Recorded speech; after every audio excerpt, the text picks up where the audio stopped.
So I'd like to invite, first of all, Micky Watkins. Micky Watkins is the... Hello, everybody. Micky is the founder and one of the co-founders and CEO of World Mobile. Secondly, I'd like to invite James Tagg. James is the chief architect and co-founder of World Mobile. So this presentation is going to be a combination of some videos. So you, like in the previous presentation, you're going to see what World Mobile is actually doing. And we're going to have dialogue here and debate the whole concept, proposition, right the way through to the business model. So I'd like to start, Micky, by just allowing you to introduce yourself and the company and the team. Over to yourself for the introduction.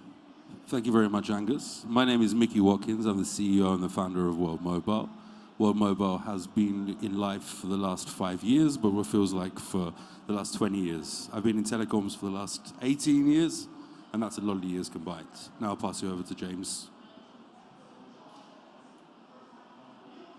Hi, I'm Chief Architect of World Mobile, and I've been in James, telecoms. can you put the microphone closer to your mouth?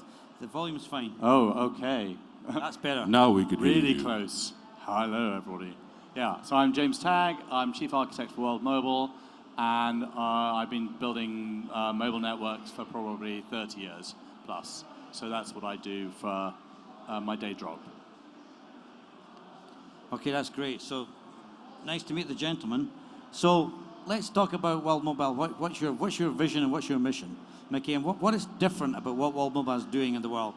As you've educated me over the past year or so, there are more than 1,000 mobile network operators in the world. What is different about what World Mobile is doing? And here we are here on the block stage.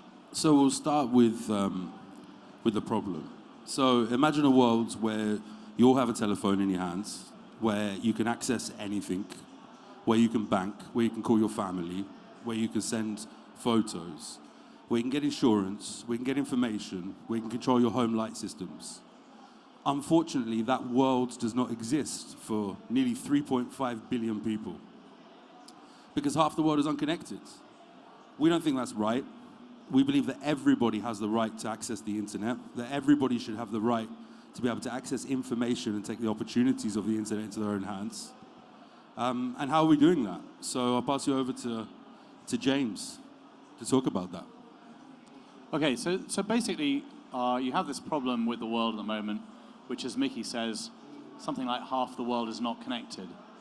But there's the other problem, which is that most governments have already, handed out, auctioned, sold, given away, whatever model they have, most of the radio frequency spectrum that we use for communicating. So we have this fundamental problem, and the fundamental problem is sort of two different types of problem. There's the wilderness problem, which is if you're in a relatively unpopulated area, then very often you get no coverage at all. And the wildernesses are not necessarily wildernesses as like we know them in terms of going camping and and walking, but the I-5 highway between Los Angeles and San Francisco, more than half of it has no coverage. So that's effectively a wilderness. You break down there, you're kind of a bit out of luck.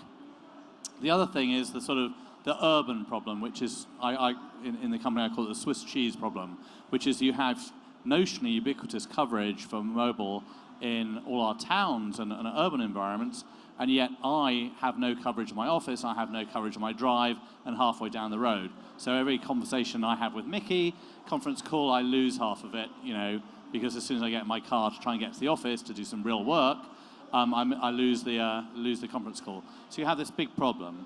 I get upset about that, by the way, Yeah. losing the connection. Yeah, very annoying. So what we're therefore doing is working, and we've built some technology that allows people to share spectrum in a more friendly way, so that we can actually fill in the uncovered parts of the world, and at the same time do it in a way that we don't actually knock out the existing networks in the world. So it's a sort of advanced form of spectrum sharing, which we call dynamic network. And we've prepared a small video for you as well. There'll be a series of videos now, but if you would like to look at the screen, and then we'll carry on talking afterwards. Half the world can't speak to the other half. Half the world can't communicate. There's a lot of untapped, unrealized talent that actually exists all over the world. There's all this creativity that happens every single day, but it's unrecorded.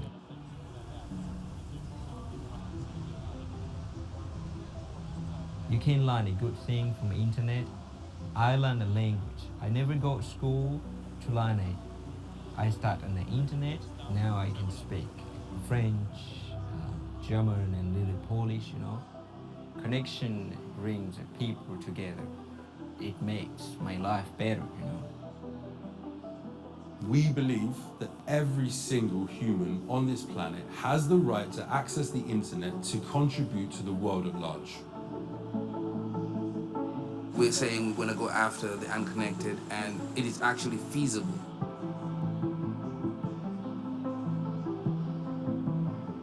Hello, good morning, everyone. My name is Femi. We will be driving into the hinterland, the southern part of Nigeria.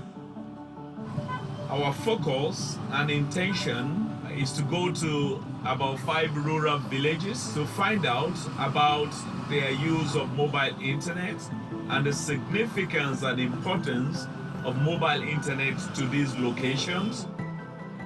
The road is really bad. We wouldn't be able to continue with the car. That shows you how very rural this place is now. This is the rural settlement in the FRSA, and apparently they don't even have a network here. But the only problem we have here is the road and the network service. If we want to call our customer, we don't be able to call very well because of the network service.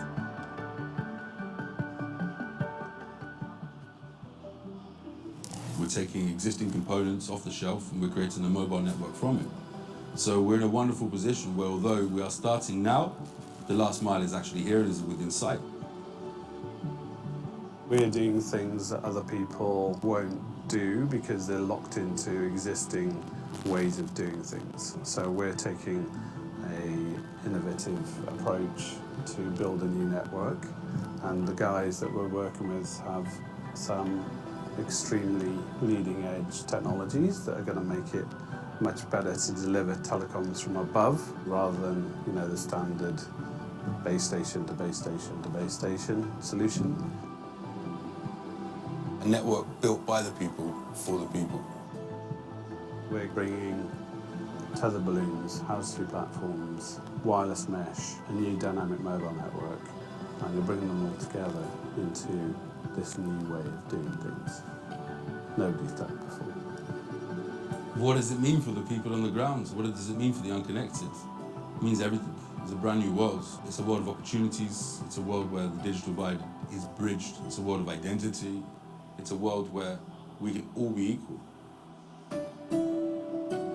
So on our network, as the blockchain operations, you're rewarded for running the nodes and validating transactions. You also earn additional rewards for providing communication services, network services on top of the blockchain operations.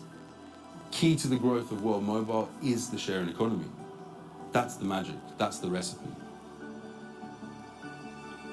Because we really are stronger connected.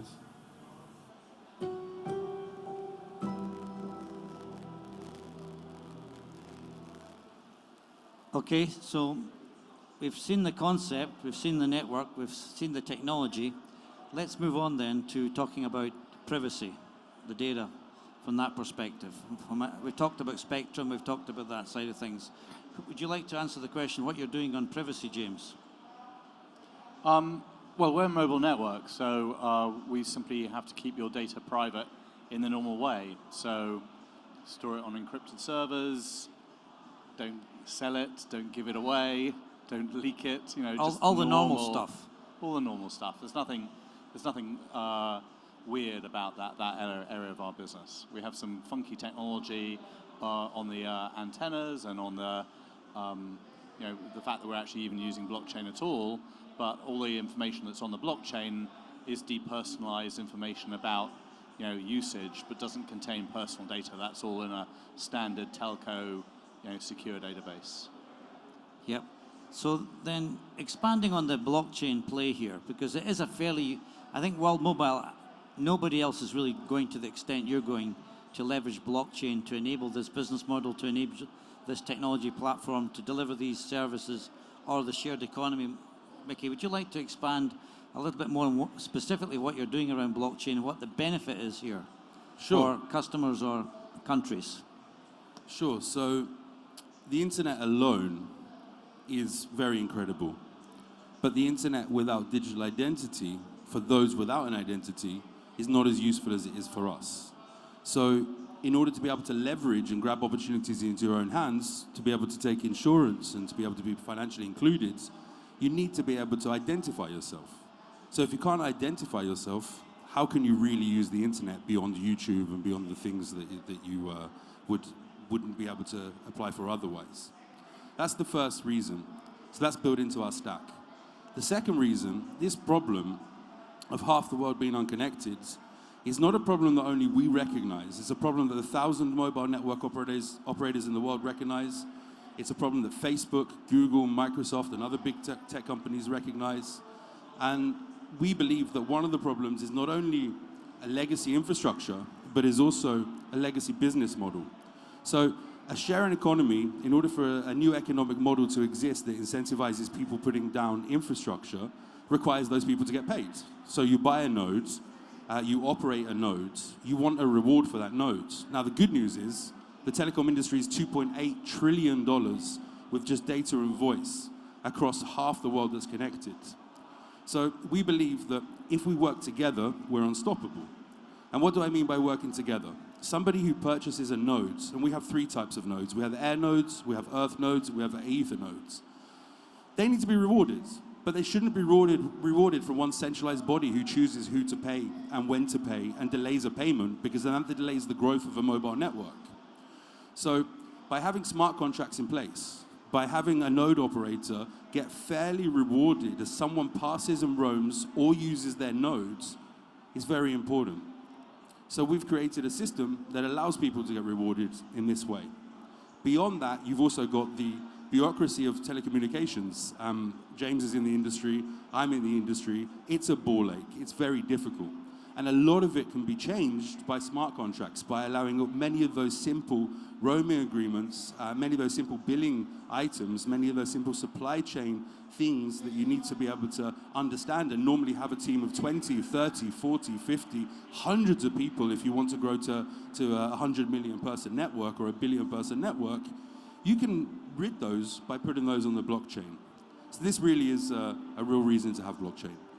So basically, the way that people can own the nodes is a way for them to be part of the network.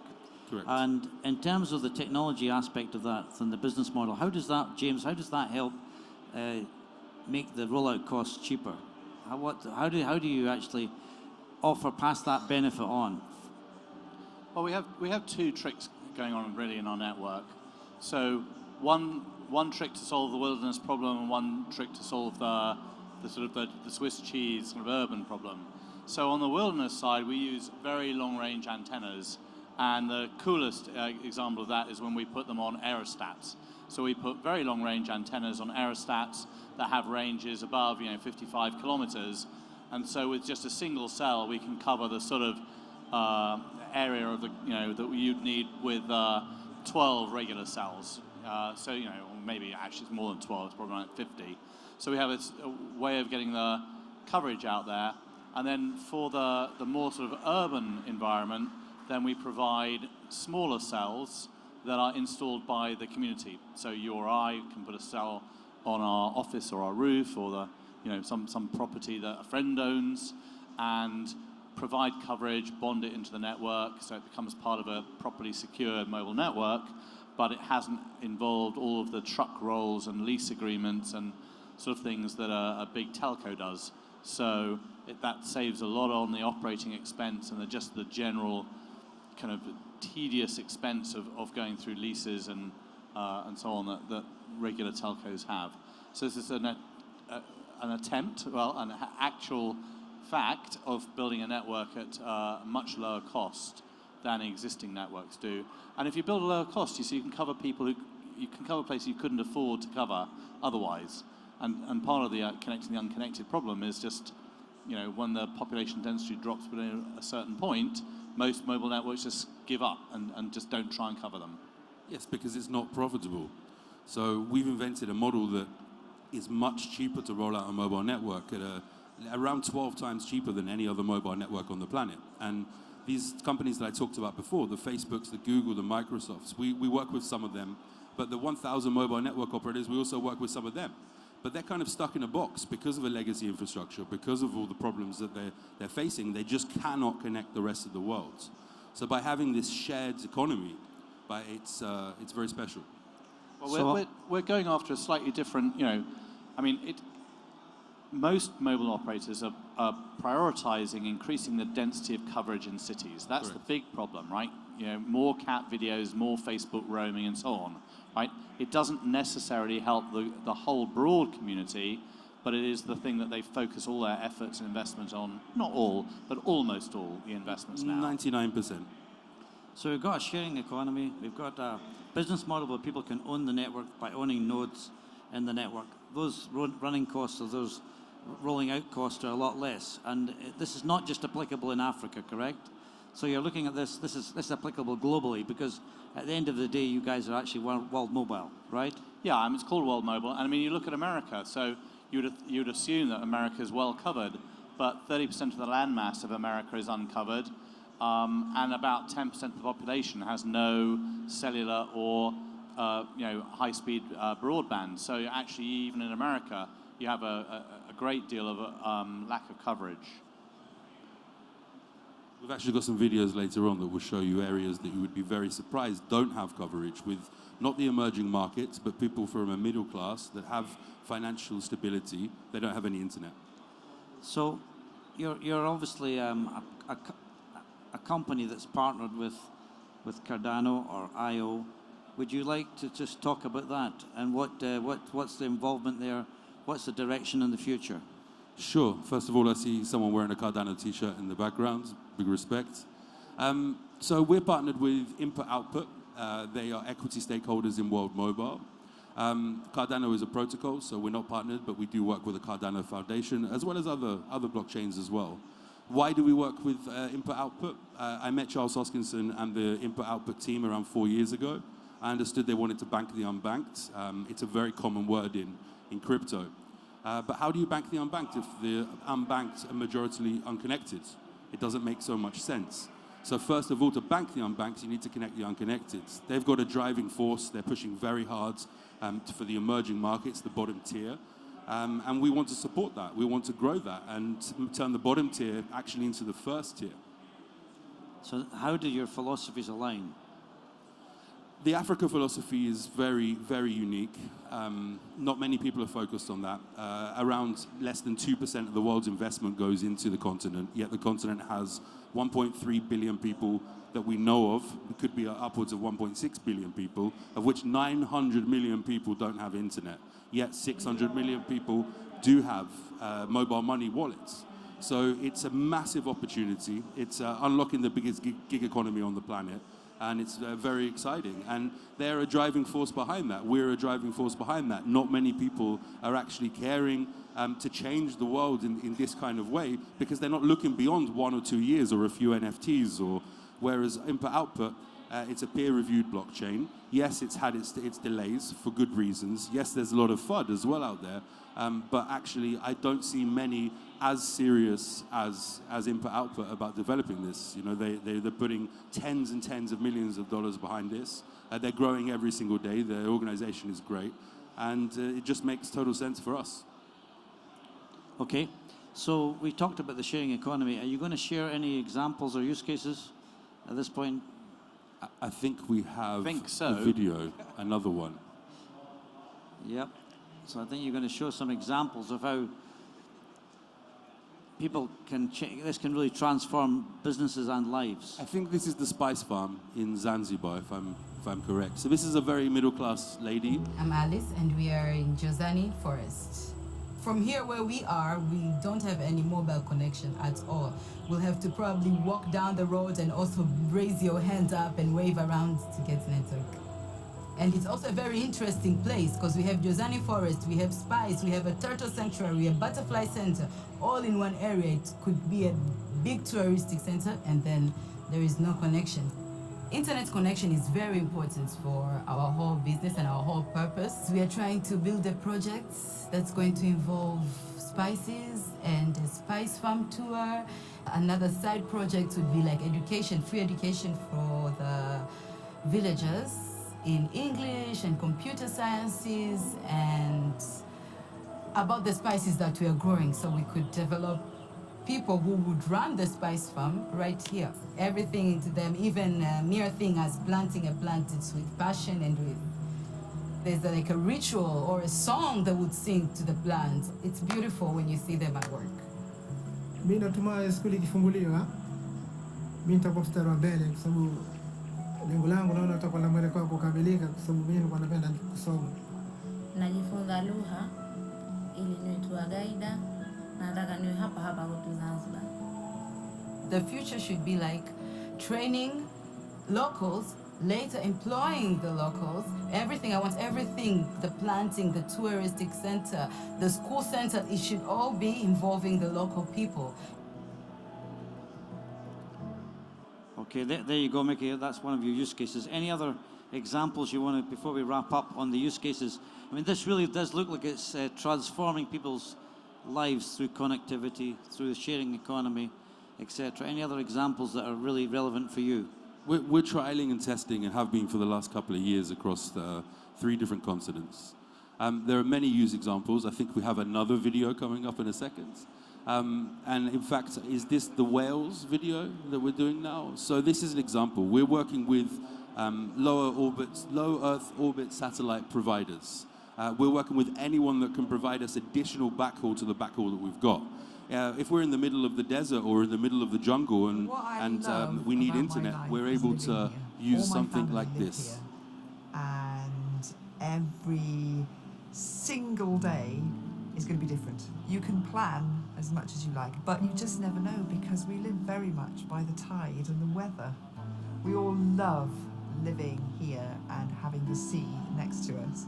And so if it's a beautiful day and the sea is just perfect, then we will probably go and play on it if we possibly can, and we'll do the jobs that we need to do later. So my father was born here in 1915, and many, many years later, my mum came on the scene and the farm went up for sale. The bank wouldn't lend my mother the money because she was a woman. My father wasn't happy about signing the loan, and so they wouldn't give it to my mum. So she went and borrowed £2,000 from our neighbour, and she bought the farm.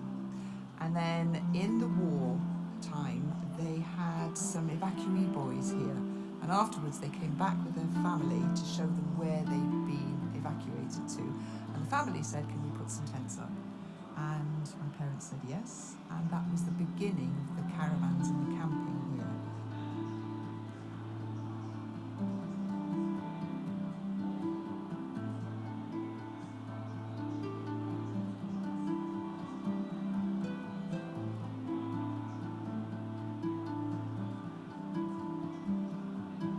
We've never had good internet here. We're always living in hope that we're going to get fibre. So we had 100 people that turned up for a weekend to do an event, and there was no internet, and we were like headless chickens. We got 100 people with their needs, and we had to take them up to the top of the hill in the car just to get them to do it, and that was to get 4G connection.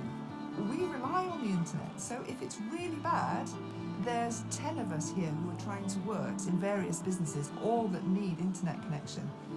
We can't work. If we're desperate, we have to travel to St David's with our equipment to work just to meet deadlines.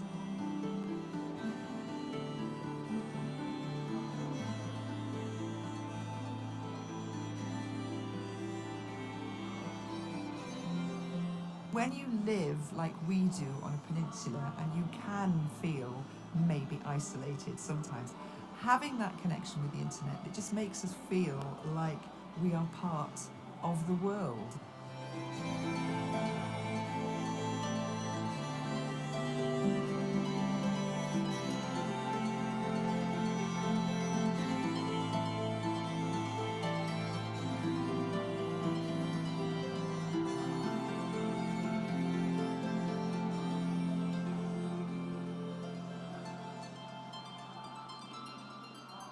So there you go, Micky. It's not just Africa, the Middle East, it's truly global. That's what we tried to demonstrate with the videos here. The problem is, I hear outrageous comments from people online, people that I meet, and say, well, those people can't afford internet. You know, you're going into rural areas, rural villages, rural places. Number one, that's wrong. There's already a thriving economy without internet. So when you bring internet, that economy becomes greater, health becomes better, education becomes better. But the highlighting point here is that even the middle classes, the working classes, the upper classes suffer from internet. I was with a gentleman last night, worth a few dollars, and very, very esteemed. He lives in New Jersey. No internet, nothing at all from his house in a rural house. So this problem is endemic all around the world, and it's something that we're looking to fix. We've been fixing it for the last 20 years of my life, but really the last 5 years have been heavy on this, on helping people to be able to get connected. And now we're about to reach critical mass, and we are working with companies like Starlink, low Earth orbit satellites, and any alternative backhaul that we can use, because we can consume a lot. You put up a Starlink here in a village of 50 people, they can eat all of that internet. So we're very fortunate in Africa where there's fiber laid down everywhere, but the last mile is not laid down. But this also applies to 500 million people in China. This also applies to a lot of Europe. You'll go into the European cities, and perfect. You'll go outside of the European cities into rural areas that are not so rural, and you'll only get a 3G connection. So it's all about providing meaningful internet that people can use. And a great example of that is India. If you look at what Manoj Kohli and Bharti Airtel did, they enabled everybody to be able to get into a position where they could join a Zoom call. What happened to India? Where was India 15 years ago? Where is India today? One of the largest economies in the world, one of the greatest educated places in the planet right now. And we know that that's going to happen wherever we bring internet. So there's a chance here for all of us in this room, beyond this room, in New York, in London, in Paris, wherever you are in the world, to actually fix this problem. And this is a problem that needs to be fixed. Fundamentally, it's not right that every 1 in 2 people on the planet cannot speak to each other. That is completely wrong.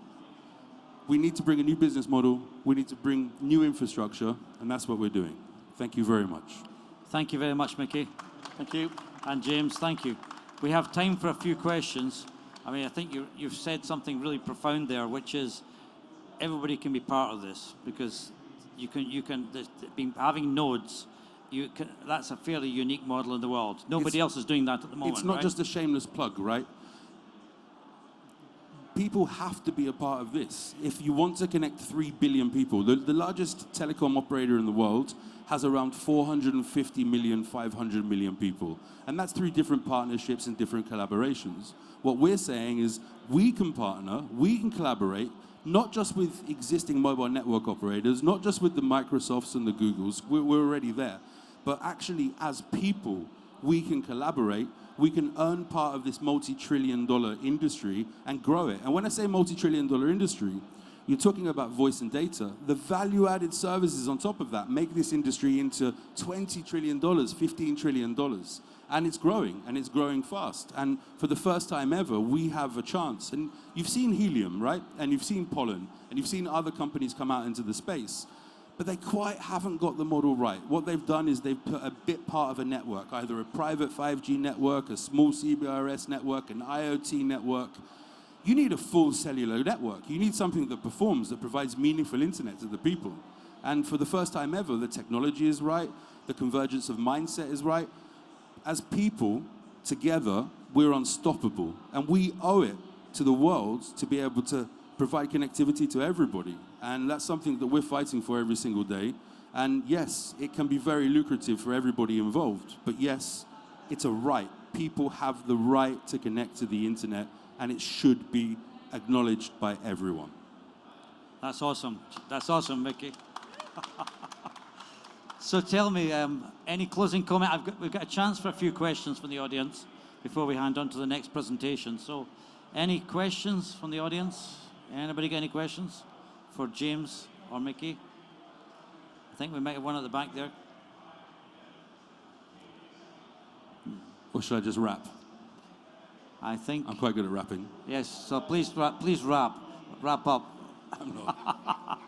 Thank you very much, everybody. If there's any questions, we'll be here. It's a real privilege to have Micky Watkins, James Tagg, co-founders of World Mobile, with the rest of the World Mobile team here, sharing their vision, which is an execution, and giving everyone the chance to participate with their notes. We do have one question all of a sudden.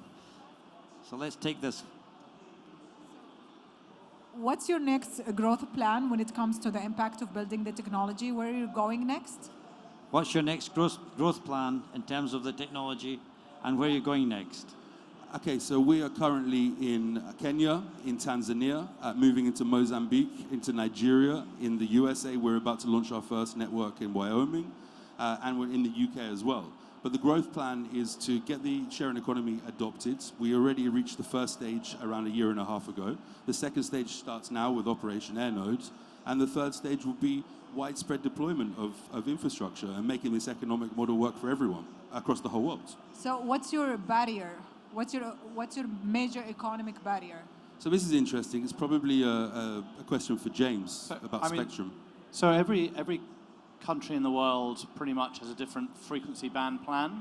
So there are just some tedious technical problems in terms of making sure you have hardware equipment that works in every country. So on mobile phones, if you've got an iPhone, it works on 50 bands, but the base stations are generally single band devices. So we're working to get a modular scheme for being able to put base stations out. So that's sort of probably the major hurdle. Other than that, it's relatively straightforward to launch cellular networks in countries because there are 1,000 of them. They're well interconnected and so on. How would this scale to emerging technology like 5G, for example? Would it help for you to scale up? Yeah, we're pretty much going straight to 5G with our network. So we do cater for 4G a little bit, and so when they did the 5G standard, you can put 4G and 5G in the same frequency band. So you pick a band 20 or whatever, you can put both technologies in the same band, and they coexist. And then as the 4G handsets fall out of the market, you dial down the frequency and so on, and you flip to 5G. So pretty much 5G. Also, additionally, one of the things that I've been working on for the last 5 years is education, right? Yeah. Not educating schools, universities, but educating regulators and educating mobile network operators. Typically, mobile network operators, they collaborate. They have to collaborate. That's how you roam onto other mobile networks. But educating people to understand that we can reuse unused spectrum. So there's around what we estimate to be close to $1 trillion of unused spectrum being held by mobile network operators. They want to be able to use it, they can't use it profitably. So we've created several patents, anti-interference of spectrum, for example, that allows a network operator to be able to say, okay, you can utilize my spectrum without shutting down the rest of my network or overpowering our network. Regulators, they've been talking about connecting the unconnected for a long time. Some of them really are meaning it, some of them are just talking. So actually showing them that there's a way to do this is very important. And we've spent, me personally, an amazing amount of time to travel to meet people at the different conferences, to sit down privately at private working groups with the International Telecommunications Union. And we've also recruited many ex-Director General regulators from different countries who sit on our boards and make up quite a lot of our company's employees, because that's the push that's needed, right? Mobile network operators, they don't have the infrastructure or the business model, but they do have the spectrum. So it's all about education. It's all about showing people that this can work. And we finally got to the point where we're working with mobile network operators, where regulators are saying, wow, this is possible. We can connect the unconnected. The missing piece is the sharing economy. That's what it comes down to, because not one company alone can do this. It's impossible. 100%. It's a multi-stakeholder approach, and you need to have partners with you at every scale so you can make sure that you scale up. Anyway, the last question.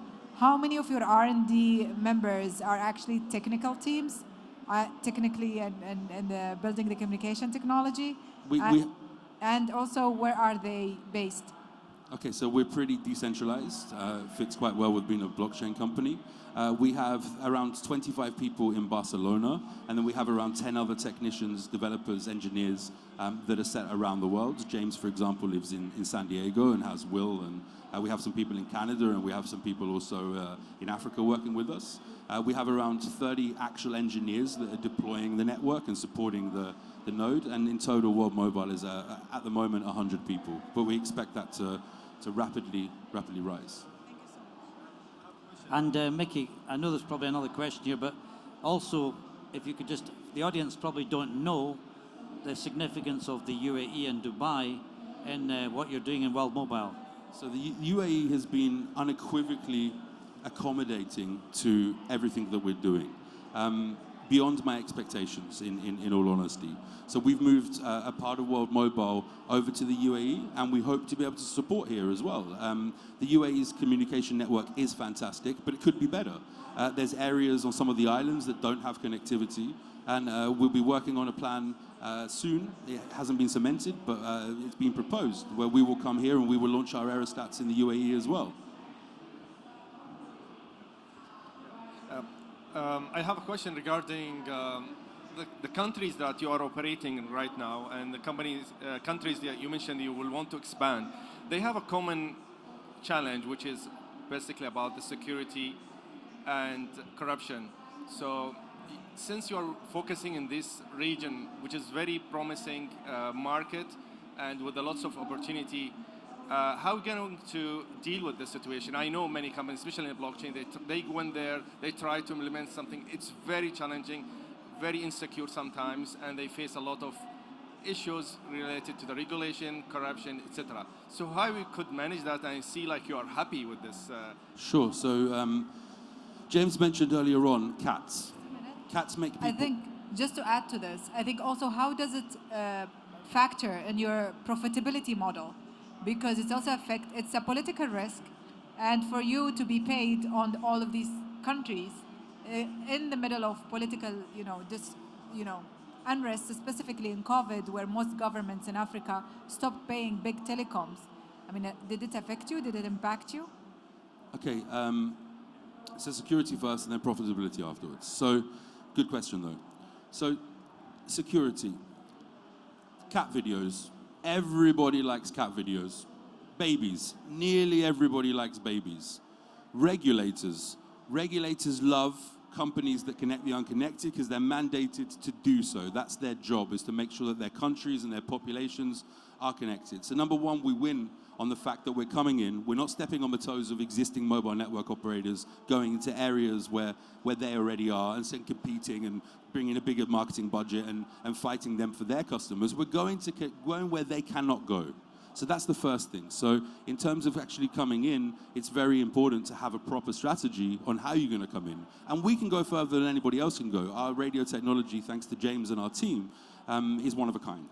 Yeah. So one of the obvious problems is just physical security. So if you put a lot of expensive assets out in the world, they have a reputation for going missing, right? So we just have fewer assets because we have an Aerostat will replace around 50 towers. So we just have to secure one particular place as opposed to 50 places. So this is easier to manage. And in addition to that, when the people are earning from the network and they're relying on the network to bring their daily income and monthly income in, for example, in Zanzibar, where we're running the shared economy right now, the figures show that the people will be doubling their national income by running a node. Now, when you value something and you make money from something, you look after it much more than you would if you don't make money from something. This is, unfortunately, human nature. It's not something we can rid ourselves of. We can try to be better. But the truth is, your car, your house, your street, you'll sweep. You'll look after. You'll maintain. But somebody else's street, unless you are a good person, you won't go next door and start sweeping their roads. You won't maintain their car. You look after what's yours. So you make the infrastructure the people's, and all of a sudden, you have a very, very interesting model where people are incentivized to look after, keep that infrastructure up. Yeah, I mean, you look at, so Nicholas Negroponte did the project where he gave computers to all the families in small African villages, and someone asked him at one of these conferences, don't they all get stolen and destroyed? He said, never had one stolen, never had one broken, right? Whereas if you look at your office laptops, right? It's probably 3 or 4 broken every couple of months. Someone drops them on the floor or whatever, leaves them in their car. So, actually, if the asset is owned by the community and is important to the community, they provide the security. If I had to provide the security for it, I just couldn't do it. In addition to the lady's question as well, in terms of how do you assure that you get paid? Well, typically mobile network operators, they do get paid because they provide so much taxes back to a government. Now, our model is approximately 12 times cheaper than any other mobile network operator to deploy in rural areas. So getting paid is something that is very natural. It's something that's common. We're not changing anything. All we're doing is distributing the wealth back to the people to make the network stronger, to make the network grow exponentially. Well, that's great. I think we've run out of time. So I thank you all for your great interest and participation with a big round of applause for Micky Watkins, James Tagg, World Mobile. Thank you very much, Angus, for your fantastic moderation. I very much appreciate you. Thank you very much, everybody, for sitting here and listening to this as well today. And thank you very much for the World Mobile community, LFG. Awesome. So now we're going to hand on to the next speakers.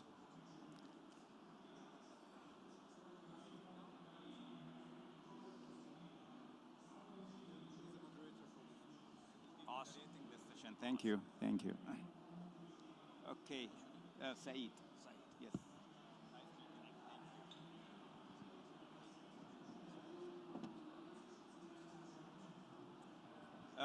Good afternoon,